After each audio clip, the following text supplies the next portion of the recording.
Coming to details, HYDRAA commissioner సంతకం forgery కలకలం రేపుతోంది. నకిలీ ఫైర్ ఎన్ఓసీలను సృష్టిస్తూ 8 ఇంటర్ కాలేజీలు మోసానికి పాల్పడ్డాయి. హైడ్రా పేరును దుర్వినియోగం చేస్తూ నకిలీ ఫైర్ ఎన్ఓసీలను సృష్టించిన కళాశాలలు వాటిని ఇంటర్మీడియట్ బోర్డుకు సమర్పించాయి.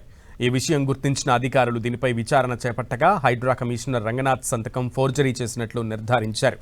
దీంతో నకిలీ పత్రాలు సమర్పించిన 8 ప్రైవేట్ కళాశాలల గుర్తింపును రద్దు చేయాలని సంబంధిత అధికారులకు ఫిర్యాదు చేశారు. అలాగే ఈ ఘటనపై లేక్ పోలీస్ స్టేషన్లో కేసు నమోదైంది. ఫోర్జరీ, నకిలీ పత్రాల సృష్టి తదితర కోణాల్లో పోలీసులు దర్యాప్తు ప్రారంభించారు.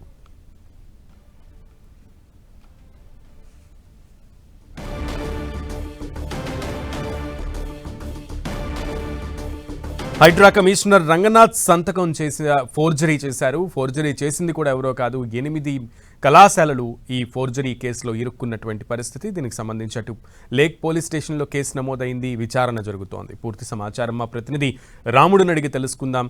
రాముడు, కళాశాలలు ఈ ఘాతుకానికి పాల్పడడానికి కారణం ఏంటి?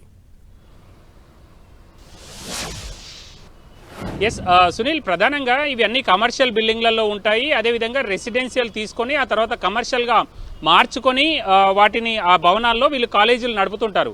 ఈ కాలేజీలు నడిపినప్పుడు ఫైర్ సేఫ్టీ అంటే అక్కడ విద్యార్థులు చాలా మంది ఉంటారు కాబట్టి ఏదైనా అగ్ని ప్రమాదాలు లేదా ఇతర ప్రమాదాలు ఏమైనా జరగకుండా ఉండడం కోసం వివిధ విభాగాల నుంచి ఎడ్యుకేషన్ డిపార్ట్మెంట్ కొన్ని పేపర్స్ను అడుగుతుంది, అంటే కొన్ని ధ్రువపత్రాలను అడుగుతుంది. అందులో భాగంగా ప్రధానమైనది ఫైర్ సేఫ్టీకి సంబంధించినటువంటి అంశం. అయితే ఆ ఫైర్ సేఫ్టీ బిగించాలన్నా, పైన మోటార్లు ఏర్పాటు చేయాలన్నా దీనికి కొంత ఎక్కువ డబ్బులు అవుతాయి. ఒక 5 ఫ్లోర్ల బిల్డింగ్కు 30 నుంచి 40, 50 లక్షల వరకు కూడా ఖర్చు అయ్యేటువంటి అవకాశం ఉంటుంది. కాబట్టి వాటిని ఏర్పాటు చేయకుండానే చాలామంది ఫోర్జరీ చేసినటువంటి పత్రాలను అందులో అప్లోడ్ చేస్తుంటారు. దీనివల్ల ఈ వ్యవహారం బయటకు వచ్చినట్టుగా తెలుస్తుంది. అయితే ఆ పత్రాలు ఇందులో ఇప్పటి వరకు 8 మాత్రమే దొరికాయి. అవి కూడా హైడ్రాకు సంబంధించినటువంటి కమిషనర్ రంగనాథ్ సంతకాన్ని ఫోర్జరీ చేసినట్టుగా తెలుస్తుంది.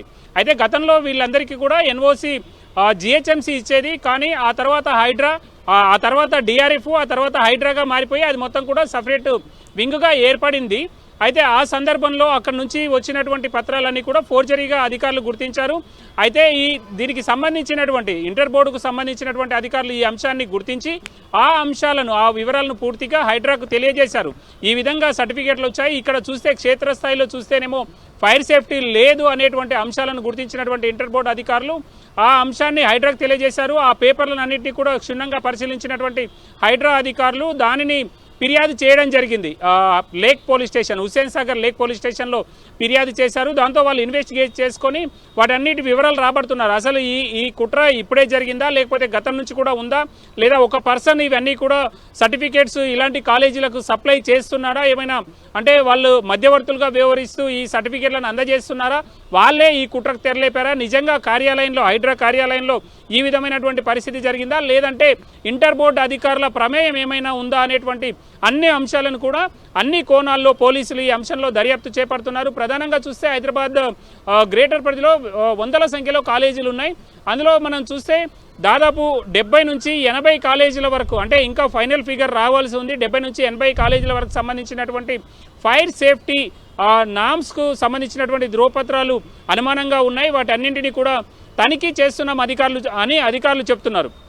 అయితే కొన్ని ప్రాంతాలలో మున్సిపాలిటీ, కొన్ని ప్రాంతాలలో హైడ్రా, కొన్ని ప్రాంతాలలో జిహెచ్ఎంసీ ఈ విధంగా సర్టిఫికేట్స్ కొంత కన్ఫ్యూజన్గా ఉన్నట్టుగా తెలుస్తుంది. అసలు మొత్తం కూడా జిహెచ్ఎంసీ పరిధిలో మొత్తం జిహెచ్ఎంసీ చూస్తుంది. గడిచినటువంటి కొద్ది కాలంగా హైడ్రాకు పూర్తి బాధ్యతలు అప్పజెప్పారు. ఔటర్ రింగ్ రోడ్డు వరకు, అక్కడి వరకు కూడా ఫైర్ సేఫ్టీ అంశాలన్నింటినీ కూడా హైడ్రానే చూస్తుంది. కాబట్టి వివిధ ధ్రువపత్రాలు ఏమైనా వచ్చి ఉంటే ఆ అంశాన్ని కూడా ఫోకస్ చేస్తున్నారు. ఇవి హైడ్రా కమిషనర్ పేరుతో ఆయన సంతకాన్ని ఫోర్జరీ చేసి ఇచ్చినటువంటి ధ్రువపత్రాలు కాబట్టి ఆ అంశాలపైన మొదట్లో అధికారులు ఫోకస్ చేశారు. అయితే ఈ 70 నుంచి 80 వరకు ఉండేటువంటి ఇలాంటి సర్టిఫికేట్స్, అలాంటి కాలేజీల వ్యవహారం ఇంకా పూర్తి స్థాయిలో బయటికి రావాల్సి ఉంది. ఇది చాలా, అంటే అందులో వందల సంఖ్యలో విద్యార్థులు ఉంటారు. ఒక సెక్షన్లో 30 నుంచి 40, 50 మంది విద్యార్థులు ఉంటారు. ఒక కాలేజీలో చూస్తే 3 సెక్షన్లు, 4 సెక్షన్లు కూడా ఉంటాయి. కాబట్టి అలాంటి దాంట్లో అగ్ని ప్రమాదం జరిగినప్పుడు చాలా ఇబ్బందికర పరిస్థితులు వస్తుంటాయి. అంటే ప్రధానంగా విద్యార్థులు అంటే లిఫ్టు, అదేవిధంగా మెట్లు ఒకే దగ్గర ఉంటాయి కొన్ని సందర్భాల్లో. ఒకవేళ ప్రమాదం జరిగితే లిఫ్ట్ దగ్గర బయటికి వెళ్ళలేనటువంటి పరిస్థితి ఉంటుంది, కింద నుంచి పొగ వస్తుంది. కాబట్టి ఆ బయట నుంచి వెళ్ళడం కోసం మొత్తం బిల్డింగ్ బయట కూడా మనం ఆ మెట్లను ఏర్పాటు చేయాల్సి ఉంటుంది. కమర్షియల్ బిల్డింగ్లలో ఇవన్నీ కూడా చూస్తాం. అయితే ప్రధానంగా కమర్షియల్ బిల్డింగ్లో అయితే తప్పనిసరిగా ఫైర్ సేఫ్టీ నామ్స్ ఉండాలి. లేదు అని అంటే దాదాపు 15 మీటర్ల పైన ఉండేటువంటి దానిలో తప్పనిసరిగా ఈ ఫైర్ సేఫ్టీ నామ్స్ తీసుకోవాలి అనేది కాలేజీలకు ఉంది. మనం చూస్తే ఇదే విధమైనటువంటి బిల్డింగ్స్కు సంబంధించి ఒకటి ఎడ్యుకేషన్ ఇన్స్టిట్యూట్ ఈ విధంగా ఉంటే ఆసుపత్రుల విషయంలో కూడా ఇదే విధమైనటువంటి పరిస్థితి ఉంది. చాలా ఆసుపత్రులు పాటించవు. అదేవిధంగా కమర్షియల్ భవనాల్లో అదే విధమైనటువంటి పరిస్థితి ఉంటుంది. ఇప్పుడు ఈ ఫోర్జరీ సంతకాల నేపథ్యంలో అధికారులు అన్ని విభాగాలపైన కూడా ఫోకస్ చేసేటువంటి అవకాశం ఉంది. ఎడ్యుకేషన్ డిపార్ట్మెంట్తో పాటు హెల్త్ అంశంలో అంటే హాస్పిటల్స్ ఏర్పాటు చేసినటువంటి బిల్డింగ్స్, అదేవిధంగా కమర్షియల్ బిల్డింగ్స్, అదేవిధంగా పబ్బులు కానీ క్లబ్లు, రెస్టారెంట్లు ఇలాంటివి ఉండేటువంటి దగ్గర మంట ఎక్కువగా మండేటువంటి అవకాశం ఉంటుంది. అక్కడ ఆయిల్ ఉంటుంది, లేదంటే సిలిండర్లు 4-5 సిలిండర్లు ఉంటాయి. ఇవన్నీ కూడా పేలిపోతే చాలా ప్రమాదం, ఎక్కువ తీవ్రత కూడా చాలా ఎక్కువగా ఉంటుంది. సునీల్, ఇలాంటి అంశాల నేపథ్యంలో అన్ని అంశాలను అయితే ఈసారి ఇప్పుడు వచ్చినటువంటి రాముడు అయితే ఎగ్జాక్ట్లీ ఈ విషయంలో అంటే రీసెంట్గానే కాలేజెస్ స్టార్ట్ అయినటువంటి పరిస్థితి, విద్యా సంవత్సరం 1 నెల అవుతుంది ప్రారంభమయ్యి. ఈ నేపథ్యంలో ఇప్పుడు 8 కాలేజీలు బయటపడ్డాయి. ఒకవేళ నిజంగానే తనిఖీలు జరిగేటువంటి అవకాశం ఇప్పుడు ఉందా? ఇంకా ఎన్ని కాలేజీలు బయటకు వచ్చే అవకాశం ఉంది? హైదరాబాద్ వ్యాప్తంగా కూడా ఈ కాలేజెస్ అన్నీ కూడా ఒక అగ్గిపెట్టల్లాగా ఉండేటువంటి ప్లేసెస్లో కాలేజెస్ నిర్వహిస్తున్నటువంటి పరిస్థితి. సో సీరియస్గా యాక్షన్ తీసుకునే అవకాశం కనబడుతుందా? ఎస్, ఈ అంశం పైన చాలా తప్పకుండా తీసుకునేటువంటి అవకాశం ఉంది. ఎందుకంటే ఫైర్ సేఫ్టీ నామ్స్ చూసేటువంటి హయ్యర్ ఆఫీసర్ అంటే హైడ్రాకు సంబంధించినటువంటి రంగనాథ్ సంతకాన్ని ఫోర్జరీ చేశారు కాబట్టి మిగతా వాటి పరిస్థితి ఏందనేది చూస్తారు. అంతకంటే 15 మీటర్ల కంటే ఎక్కువగా ఉంటే ఫైర్ విభాగం, స్టేట్ ఫైర్ విభాగం అధికారులు చూస్తూ ఉంటారు.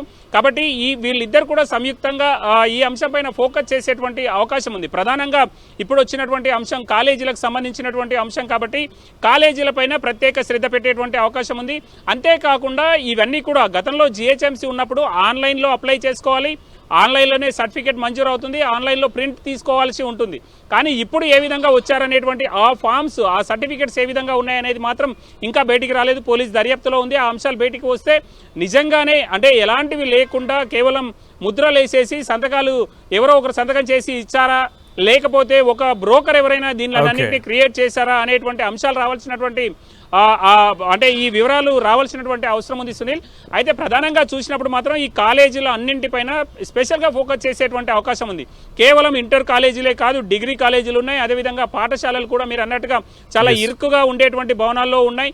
ఇలాంటి అంశాల్లో అనేక అంశాలను ఫోకస్ చేయాల్సినటువంటి అవసరం ఉంది. ఎందుకంటే పిల్లల భద్రతకు సంబంధించిన, పిల్లల భవిష్యత్తు తరానికి సంబంధించినటువంటి భద్రతా అంశం కాబట్టి ఇటు తల్లిదండ్రులు కూడా చాలా ఆందోళన, ఇలాంటి అంశాల్లో వాళ్ళకి ఆందోళన ఉండేటువంటి అవకాశం ఉంది. మనం చూస్తుంటాం కొన్ని కాలేజీల్లో కిందనేమో కమర్షియల్ యాక్టివిటీ అంటే అక్కడ హోటళ్ళు ఉంటాయి లేదా ఇతర యాక్టివిటీ నడుస్తుంది, పైన కాలేజీలు ఉంటాయి. అలాంటి వాటి దగ్గర మరింత ప్రమాదాలు జరిగేటువంటి అవకాశం ఉంటుంది. పైన మనం చూస్తుంటాం అనేక సందర్భాల్లో ఇన్స్టిట్యూషన్స్లో ఉండేటువంటి అంటే మనం కోచింగ్ సెంటర్లలో కూడా చూస్తుంటాం సునీల్, కింద పైనేమో ఇన్స్టిట్యూట్ ఉంటుంది, కింద కమర్షియల్ యాక్టివిటీ ఉంటుంది, హోటల్లో లేకపోతే ఇతర ఏదైనా మండేటువంటి గుణం ఉండేటువంటి ఎక్కువగా అక్కడ మెటీరియల్ ఉండేటువంటి అవి ఉంటాయి. కాబట్టి ఇలాంటి అంశాల్లో అధికారులు జాగ్రత్తగా వ్యవహరించాలి. చాలా కఠినమైనటువంటి చర్యలు తీసుకోకపోతే భవిష్యత్ తరాలకు సంబంధించినటువంటి విద్యార్థుల ప్రాణాలతో చెలగాటమాడినట్టుగా మనం చూడొచ్చు.